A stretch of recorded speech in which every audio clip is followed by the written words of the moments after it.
Marlene Dietrich, one of the most glamorous leading actresses of the 30s and 40s, attracted by her sexuality, distinctive voice and unusual style. Actress and singer Marlene Dietrich was born Maria Magdalena Dietrich on the 27th of December 1901 in Berlin, Germany. One of the most glamorous leading ladies of the 1930s and 1940s, Marlene Dietrich is remembered for her sex appeal, distinctive voice and unusual personal style. Her policeman father died when she was young, and her mother later married Eduard von Lusch, a cavalry officer. As a child, Dietrich studied French and English at her public school. She also took violin lessons in hopes of becoming a professional violinist. As a teenager, Dietrich gave up music to pursue acting. She attended Max Reinhardt's theater school and soon began getting small roles on stage and in German films. Due to her family's disapproval of her career choice, Dietrich decided to use a combination of her first name and middle name in her professional life. In 1923,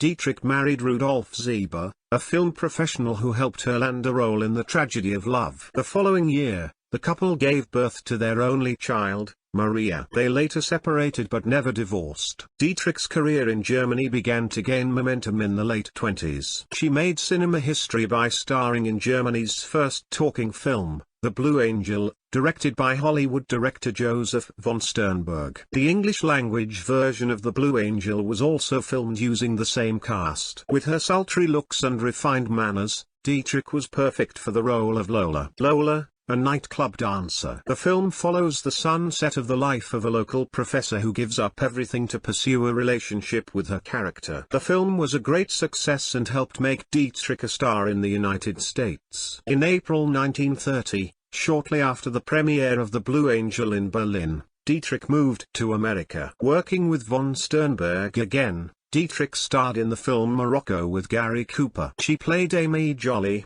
a lounge singer who finds herself in a love triangle with a member of the Foreign Legion and a wealthy playboy. Dietrich received her only Academy Award nomination for her work on the film. Continuing to play the femme fatale, Dietrich challenged conventional notions of femininity. She often wore trousers and more masculine clothing on and off screen, which gave her a unique charm and created new trends. Dietrich made several other films with von Sternberg, including Impoverished, or Agent X-27, The Shanghai Express, and The Promiscuous Empress. Their last film together was The Devil is a Woman, rumored to be her personal favorite. According to many, Dietrich played a cold-blooded seductress who charmed several men during the Spanish Revolution. Dietrich later softened her image somewhat, becoming a lighter character. Starring Jimmy Stewart, she played a saloon wench in the comedy western Destry Back in the Saddle. Around this time, Dietrich also made several films with John Wayne, including Seven Sinners, Scoundrels, and Pittsburgh. The two were said to have had a romantic relationship that later turned into a strong friendship. In her personal life, Dietrich was a staunch opponent of the Nazi government in Germany. In the late 1930s, people associated with Adolf Hitler asked her to return to Germany to make films there, but she refused. As a result,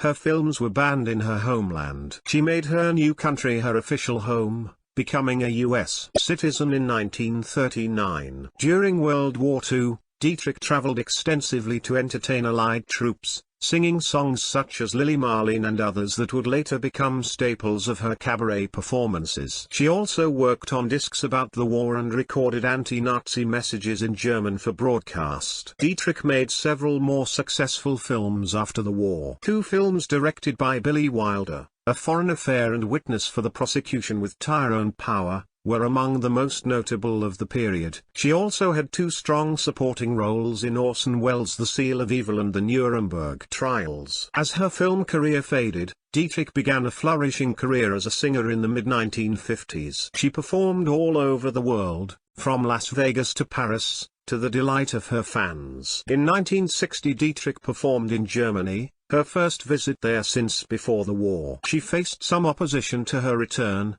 but generally received a warm welcome. That same year her autobiography, The Dietrich ABC, was published. Marlene starred in 7 successful films for Paramount, in more than 60 pictures of varying content and quality. Among the directors went very confident joke that it is worth calling to star in the lead role Dietrich, as the picture is instantly warmly received by the audience. Naturally, the popularity of the actress guaranteed not only her career, but also love affairs. And about them went, oh, how many rumors. She attributed novels with various famous women, from Rosemary Clooney to Edith Piaf, well, about sexual freedom sometimes written even in the press. Despite the very liberated relationship with women, still the image of the conqueror of men's hearts forever entrenched for Dietrich. In 1934, the actress met Ernest Hemingway. It was a platonic romance. There was no relationship between them. Marlene and Ernest kept in touch until the writer's death. In 1937 she met Remarque. The writer was in love with the film diva. She became his muse. It was she who became the prototype of the heroine Joan in the novel Arc de Triomphe. But in 1946 Maria fell in love with the actor Jean Gabin. They were together for 6 years, a relationship that brought both of them quite a lot of suffering. In 1976, the actress went to Paris. A month after that, her husband Rudolf Zeebe died. The man died of cancer. Since then, the actress became a widow. By the mid-1970s, Dietrich stopped performing. She moved to Paris, where she lived the rest of her life in near seclusion. In the mid-1980s, she provided audio commentary for Maximilian Schell's documentary about her, Marlene, but refused to appear on camera. The actress could not move normally, and did not want to be seen with a stick. Soon she began to drink alcohol and preferred to communicate with others by phone. She passed away on the 6th of May in the year 92. The cause of death was a heart and kidney disorder. The coffin of the actress was covered with the flags of France and the United States. It was taken to Berlin, in the actress' home neighborhood. Marlene was buried there. 5 years later, one of the squares of the German capital was named in honor of the actress. In the 2000th year in the museums of Berlin,